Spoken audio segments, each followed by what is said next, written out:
असेल, पण अशी मिसळ टेस्ट जबरदस्त तुम्ही कधीच बघितली नाही. खोबरं घ्यायचं आहे, धने, जिरे, तीळ आणि खसखस आहेत आणि काजू घेतलेले आहेत. सगळं एक एक चमचा घेतलेला आहे. आता सगळं कढईमध्ये घालून फक्त 2च मिनिटं चांगलं भाजून घ्यायचं आहे. चांगलं थोडं भाजून घेतल्यावर आपण कांदा एक आणि टोमॅटो एक चिरून घेतलेला आहे. त्यामधला अर्ध दोन्ही घालून घ्यायचं आहे. कांदा पण भाजून घेतलेला आहे 1 मिनिटासाठी. आता टोमॅटो घालून घ्यायचं. मिक्सरच्या भांड्यात आपण घालून घेतलेलं आहे.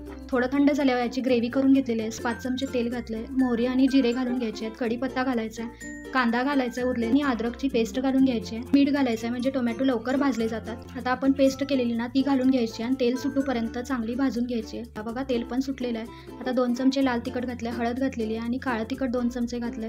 सगळं चांगलं मिक्स करून घ्यायचं. आता मटकी घालायची आहे मोडाले. आता झाकून ठेवायचं आहे 2 मिनिट. आता उसळ पण शिजलेली आहे. आता गरम पाणी घालून घ्यायचं त्याच्यामध्ये. आता काटदरेचा मिसळचा मसाला घालून घेतलेला आहे मी इथं. तर सगळं बॅलन्स होण्यासाठी मी इथं चिमटभर साखर घालून घेतलेली आहे, म्हणजे तिखट आंबट बॅलन्स होतं. आता मीठ आपण टमाट्यात पण घातलेलं आहे, बघून मीठ घालायचं. मिसळ तयार आहे. अशी चमचमीत झणझणीत मिसळ कोण कोण करून बघताय. चला तर मग पुन्हा भेटूया अशाच नवीन रेसिपीसह. तोपर्यंत खुश राहा, मस्त राहा, खात राहा.